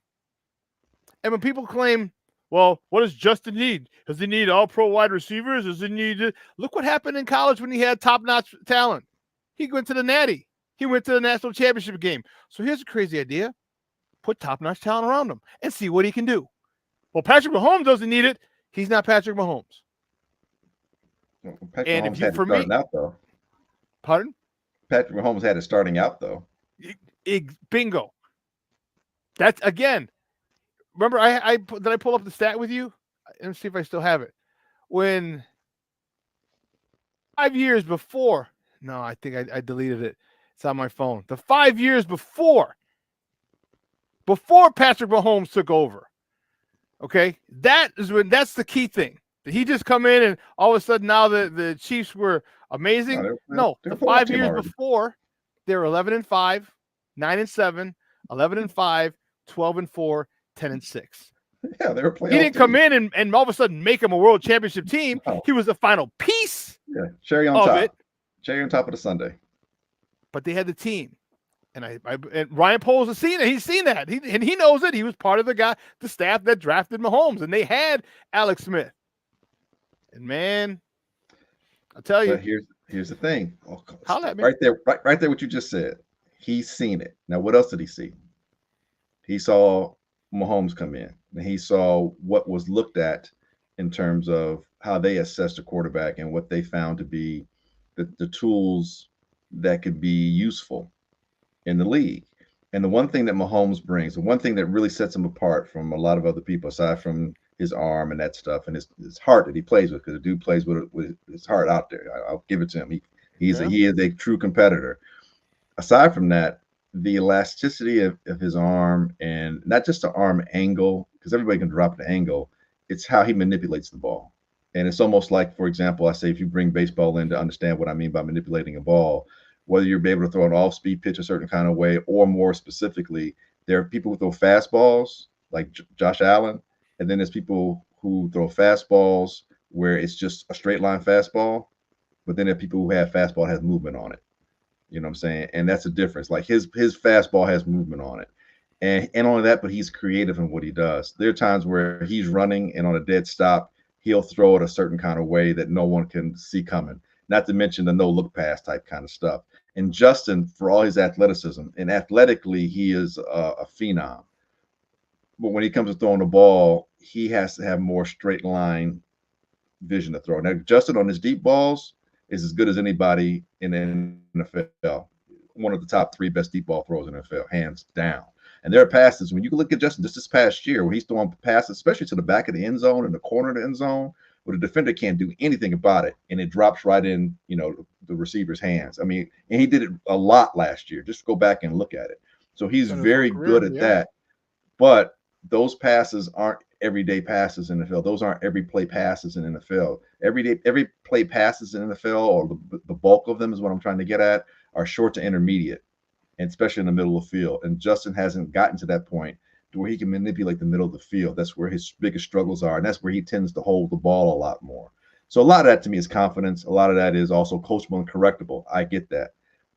I think what they're saying is, how soon, if will Justin be able to do that, as opposed to someone who can already pretty much do that right now. And if we start him coaching sooner with better coaching, we can get to where we want to go sooner and better. And get to where you want to go, obviously, is ultimately the Super Bowl. I get that. But let's be real, that doesn't happen for every team every year. Really, you want to be able to be in the position to play for the Super Bowls, which what we're really asking here. And that's making it to the playoffs every year. So that's where I see polls, like I've seen what that looks like.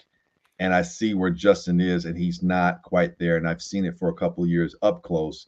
I don't know that he'll get there as soon as I need to show and stop promising what we're going and where we're going and actually show it. And so this is a rare opportunity that keeps coming out where you have the first pick overall, and you can, in effect, get the type of quarterback who you've seen in Mahomes, like, and the comparisons keep coming up. Not saying he has Mahomes' success. They're talking about in terms of, delivery of the ball and how you approach the game on the field. And there are things Caleb does, and I'm with you. He too much stuff off structure. He's in love too much with hero ball. Again, these are things you have to coach out of him. We've seen it with Brett Favre. He got coached out of Brett Favre. You got to be careful because you don't want to take away from the player who they are, but you also have to find a way to harness it, is my point. And so I believe they think that this current offensive coaching staff will have a better chance, better ability to be able to harness all the talents that Caleb has, the things that you don't have to teach. And I think that's why the reality of the situation is weighing on me more, because I'm seeing what they're saying line up with where Poles has been, line up with his situation as But GM. you're seeing what the situation. analysts are saying, because Poles has not said this. You're seeing what everyone. That's why I'm saying you're in that cesspool over there where everybody else is saying. But you're all the things that you said. Poles didn't say Justin didn't do this, Justin didn't do that, Justin didn't do this. So what I'm saying is, he's not saying Justin. He's not saying Justin. But I'm saying what Poles has said, what he's seen. What he said he's seen. And remember the conversation he said. I can't remember the coach he alluded to, but the coach said there's two types of quarterbacks: there's surgeons and there's artists. Yeah. So neither one of these guys are surgeons. They're not at that point. So he's speaking more to the artistic aspect of it. And then he made the comparison with Mahomes and Caleb. Where somebody asked him about the comparison, and he's like, "Yeah, I can see that." So the question was posed directly. He didn't say, "Well, he's kind of like." No, he didn't do that. He didn't do that. He said, "Well, what They said they threw the name, the comparison." He's like, "Yeah, I see it. I see it." So when people say again, come off on the dark side, dude. I'm telling you, they're infesting you. It's like mold. It's like mold. And and they're getting my guy. I'm telling you. So what you're saying is what we're hearing is what people, like you said, what Poles has done sees what Mahomes can do or sees what Caleb can do. We don't know that. Well, how do we know that he's not happy with Justin?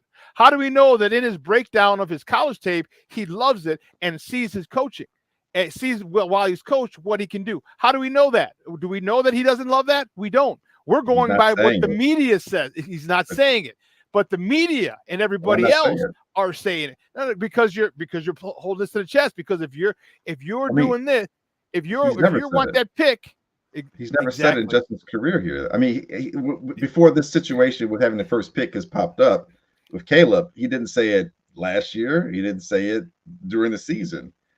It's also, we have to pay attention to what he is saying too. And again, when I first started today's episode with you, today's session, because I feel like I'm on the couch. When you first started it, I'm like, it feels like based on what Poles is saying and the intonation, it's not me. It's not you, it's me. Like we love Justin. I have to do right by you. You do right by somebody who you've done wrong to. And it's like, if Justin leaves, we got to find the right, dance partner or whatever. He didn't say that, but basically everything he's saying is like, we need to do right by him in terms of finding him a spot. I don't want to keep him in the gray because everybody wants to know what they're doing, where they're going to be, that kind of stuff. All that sounds like a breakup. Can doing right by him mean get him a quarterback, a guy who's developed quarterbacks can do right by him, get him wide receivers, can do right by him, get him a little better offensive line, get him more work. Can that be doing right by him as well? Because with those things, yes, and words are very powerful. And if you're trying Poles, when you're with three different GMs, you've seen three different types of people. You've got three different styles to pull from, and now you morph your own style in there. I would, from the way he's saying, the way as calm as he is, dude, he's like, was he like 24? No, he's like 36, 38. He's not even 40. Late 30s. Yeah, late 30s. He's not even 40. Mid-late 30s. All right. So he's been coached. And I can tell you this, he's been practicing as much. Remember, he said how they'll do it like a million times. They'll go through how many mock drafts. I guarantee he's gone over every single question. His body language, I'm telling you, this is a master's class. If you never got a master's, you are watching someone teach a master's class on how to be a GM. Here's the one thing that comes up to put a fly in the ointment of what you're saying, and this is out of Poles' mouth. Timelines. He keeps talking about timelines. There's no rush on anything with Caleb at this point. The draft isn't until the end of April. The only timeline that matters at this point is the 53-week period. And that's the timeline that Poles is talking about. He said, I want to see what you can do. I want to see what you can do. And that's the timeline. And that's the timeline that matters at this point. is trading for Justin, because you can wait up until the draft night to make your trade. So there's no rush on that. The only timeline that matters is getting compensation for Justin. It needs to line up. Because that becomes difficult. And I'll say this, everything you're talking about, all the mock draft scenarios, it just reminded me of the Avengers movie, you know, the end game when Doctor Strange looks at Iron Man and goes, just what? This is it. You got that one chance. And I don't know when that one chance is going to show up, but it's probably going to look like something when Thanos has all his armies coming at you, and it looks like, you know, it's at the end of it all. So I you know, being facetious in saying that, but timelines, the only timeline that of significance at this point that really affects anything you're doing, and it does it only in the sense of you getting some kind of compensation, is with Justin. There's no rush for anything else anywhere else. There isn't. It just isn't. You hold too many cards in your hand at this point. So what are you rushed about? You get the first pick overall. What are you rushed about? You got 2 top 10 picks. What is your hurry? What timeline is affected by that? It's not the combine. Everybody's running around in shorts. And the guys who are passing the ball aren't even there passing the ball. Here's the thing with that. When people think that they can still get that number 1 deal, the timeline, he's putting it out there saying, thanks, Mitch, he's 38. Yeah, I know, 37, 38. Yeah. His uncertainty is what's creating the FOMO. Okay. Like the fear, his uncertainty. I don't know if it's Justin. I don't know here, that whole thing. And other people saying, okay, if he trades Justin, all right, then he's taking that number 1 pick. Since he hasn't traded Justin, we still got a shot at that number 1 pick. We still got a shot because he hasn't traded Justin, because he hasn't allowed him to go look at seek a trade. Because if he goes to seek a trade, then you know he's keeping the pick, and there's nothing we can do because he's going off quarterbacks. But since he hasn't allowed Justin to go seek a trade, guess what? Those 2 things are an option. I can still go offer him, and they have to offer him to other GMs to do their due diligence. Like, nope, sorry, we're keeping it. Let's say Justin isn't traded. Let's say Justin isn't traded. You still have the number 1 pick. You still available to you. Let's say Justin is traded. You could still make an option, but that's what I'm saying. It's like the timeline thing revolves around Justin, not the pick. Why he doesn't have to wait for anybody. The longer you wait to trade Justin, sorry, look, if you traded Justin 3 weeks ago, you might have got more than what you may get now. Which further leads to my point. Why wait? If you're building through the draft, if you're going to build through the draft, then you want as much for Justin as possible. The longer you hold on to him, the more other people make plans. Like, okay, this is out. I can't do that. I can't. You're not telling me one way or the other, so I have to pivot and go somewhere else. Right? That's the timeline thing. Because the timelines, because they still had to vet Caleb. They still didn't know enough about Caleb early on, so it makes sense that they would make the trade. But now the people, everything's in the air. Now people are like, okay, I don't know what's happening with Justin. He just talked to Caleb. My last shot is boom. I'll give you this. All right, I'll give you. What if he likes Caleb? I got to come off of more picks to get that number 1 pick. I got to come off more picks because he hasn't said anything yet. That uncertainty. No, okay. I just think that it's stop more so. Stop letting all those poisonous people over there, baby. I'm telling you. I'm telling you, dog. I'm telling you. It's clear. I can see clearly now. The rain is gone. I'm telling you, it's more because of Poles, dude. Nothing anybody around me has really said anything, because I'm like with yourself. I'm like, no, because it just makes more sense, because the money thing never made it. The resetting the rookie contract in of itself never made any sense to me. Because I'm like, dude, there's so many other ways your money's going to be there. That can't be the issue. So what? Tell me something else. Yeah, Tell me something else. But it's when Poles this week, he started talking. I'm like, oh, dude, he's off of Justin. But when he said timeline, that puts a crunch on everybody. Because I have to decide what I'm going to do. his uncertainty. So if you're a GM who wants the number 1 pick and you're like, damn, he wants to get this done. All right, I gotta come correct. All right, I can't be bullshit with my offers. I gotta give him my best offer. He wants that now. Again, why would you not trade? Because then people didn't want Justin 3 weeks ago. People didn't want him a month ago. People didn't want him during the season, after the season, right? They wanted him, but he waited. They're still doing that vetting thing too. Yeah, it's money tagging. Got to see who you're tagging, where your money is. Free agency, March 13th is the thing that, that's the date. And I think anything's going to be done. My date is March 9th. That's where I think that's the latest date I have. That it'll be done by March 9th. And I just think instead of getting a 2nd round pick now, it'll probably look like a mid-3rd round pick and maybe like a 5th pick. I think you're at least going to get 2 for Justin, but I don't know who that team is. And and I think the longer it benefits the teams that want Justin, it benefits them longer the more this goes on. It does. So coming from, again, built through the draft. You want 1 pick for Justin, 2 draft picks for Justin, or 3? It would have been done. And if you draft Caleb, you don't get the haul. You don't get, because you're going to get at least 3 picks. It won't be 3 first-round picks, depending on who comes up. But you're probably going to get 3 assets. All right? If you trade like 1 to 2, if Washington, simple swap. So that's technically your first-round pick, the number 2 overall.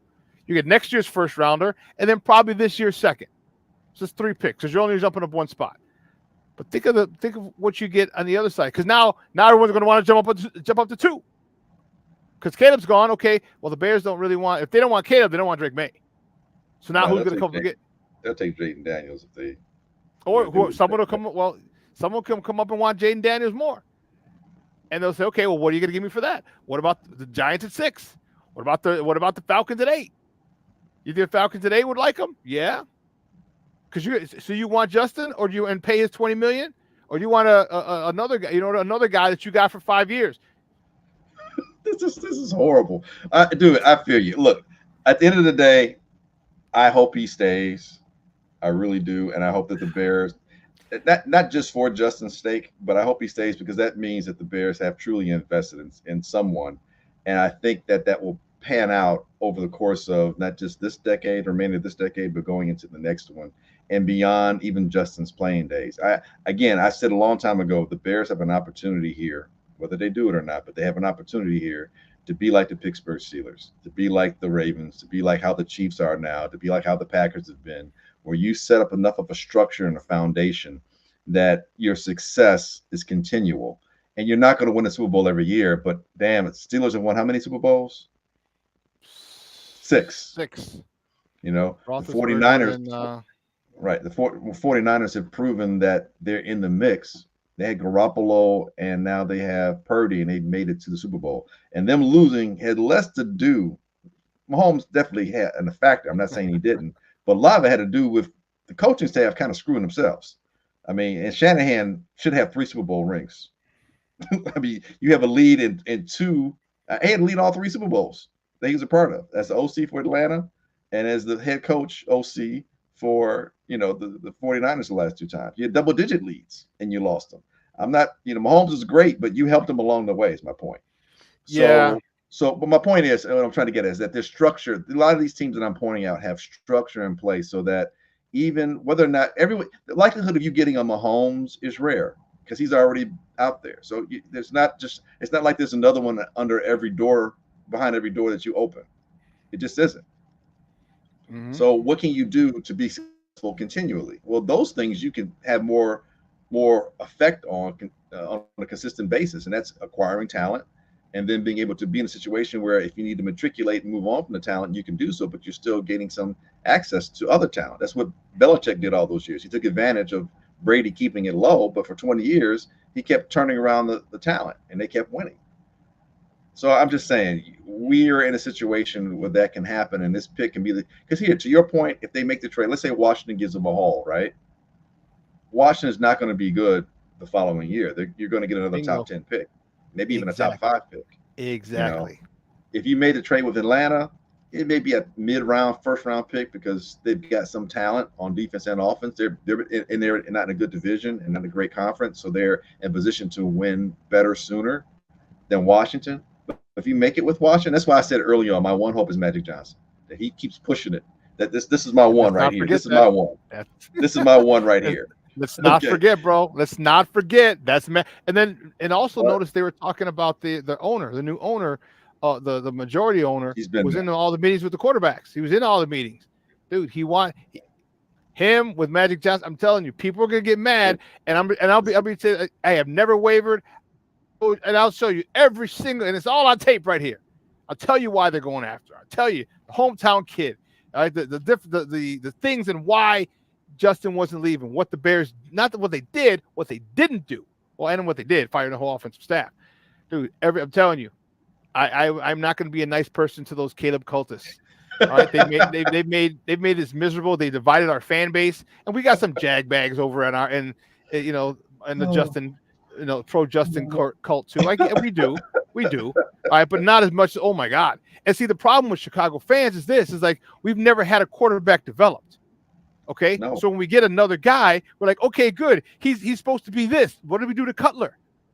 Cutler was a stud. He was a freaking Pro Bowler. All right, and you bring him in, you don't develop him.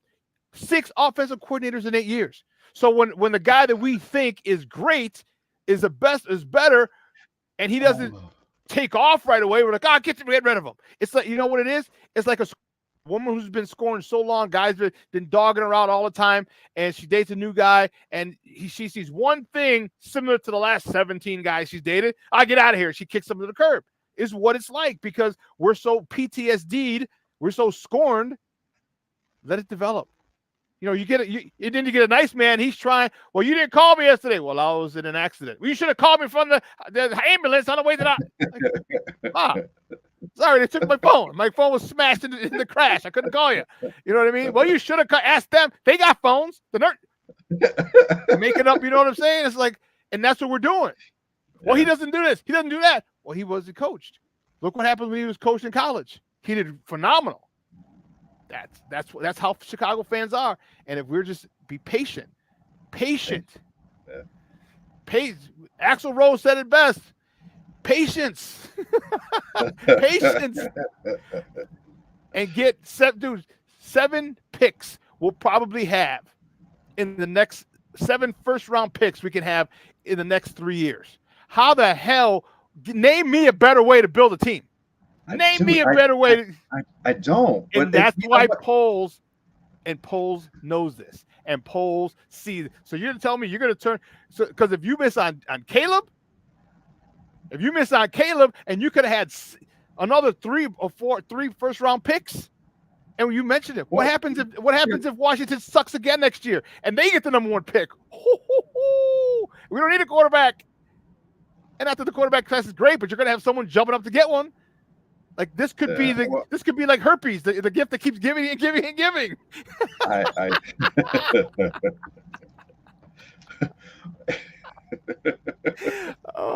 telling you, dude, all your arguments are similar and run step with all the logical reasons why trading down makes so much sense. I mean, logically, I've heard so many logical reasons, and when I say so many, I'm talking like different ways of looking at different angles, but all leading to the same point being you put yourself in a situation to have as much flexibility and viability, both fiscally and roster wise, going forward, regardless of who the quarterback may be.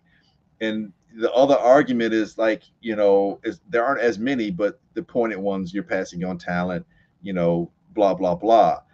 And the thing could be, Caleb could be the right talent. He could be the right talent, but he could have the wrong injury. And then where are you? Because you won't have the draft right talent and not have enough talent around him.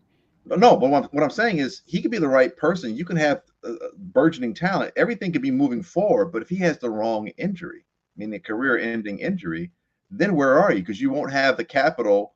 The way we're talking, you can mitigate a lot of different things that don't go your way. You can't predict. The football is the most pernicious sport that's out there. Because injuries can derail things, people making off the field mistakes. Just look at the Raiders.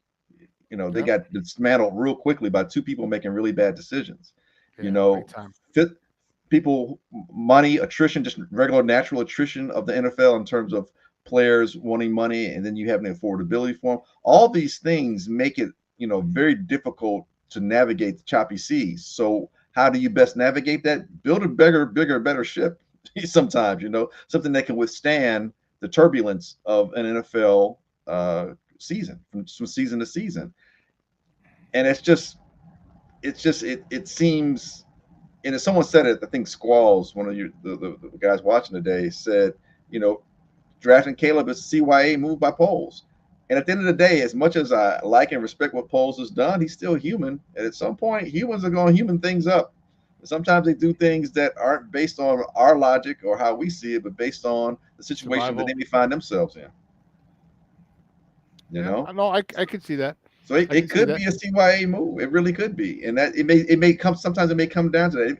It seems, belittling in a way to say that, that's where he has to go, but that's a reality and all of that. But again, for him as a GM, the CJ Stroud thing, again, I hate when people say you pass on him. I'm like, dude, whatever. No one was looking at CJ Stroud like he's, you know what I mean? And then he went to a great situation. He went to a great situation. That's the most important thing. No doubt. But I'm saying it would have been tough for the Bears to draft a guy that sat behind Justin Fields. It'd say that I'm bringing in a guy that sat behind Justin Fields. He's going to be your new guy. And it'd have been a little difficult to pull it off. They probably would have taken Bryce Young, Bryce. But anyway, my point being, without getting sidetracking too much, is that, he would have to rue the day that passing on Caleb, the whole Bryce and CJ Stroud and, Justin Fields not developing, all these things, if it doesn't work out, that how much, and I'm saying he's worried about how much that's going to look, but you have to factor in part of that being a realistic situation he may put himself into. And so you're probably you're trying to put not just the organization, but you're also trying to put yourself in a good situation to succeed too. And maybe he sees this as the best way for him to succeed, whether we agree with it or not. That is also, unfortunately, a reality that we may have to deal with, and that at this point looks like it's moving that direction. That being said, at the end of the day, the far, far end of the day, because I had about 2 end of the days already with you. At the far, far end of the day, at the end of the week, what you about the day? I'm like, at the end of the week. Hey, Ricky Bobby, at the end of the month, at the end of this decade.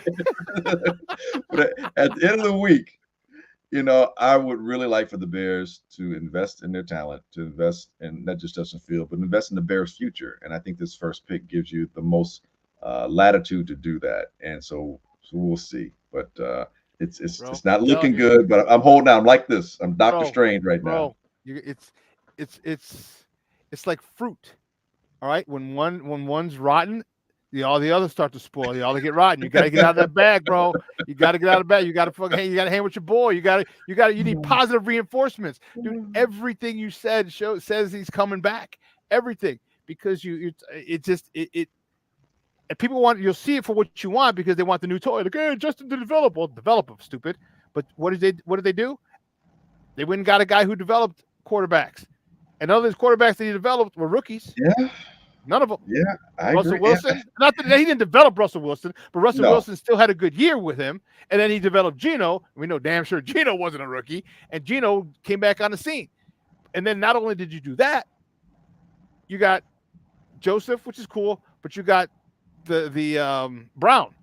You had the guy who's interviewing for the offensive coordinator position. So when Waldron gets a head coaching gig, which he will, once Justin, if he coaches Justin and Justin has anything over 3,500 yards. He's gone. He's got a new head coaching gig. So what do? You want continuity? Bring in a guy who's already in the building, and you don't have to worry about no terminology change, no nothing. Boom. So, but other people say, well, now they could do that with Caleb. You're right, they could.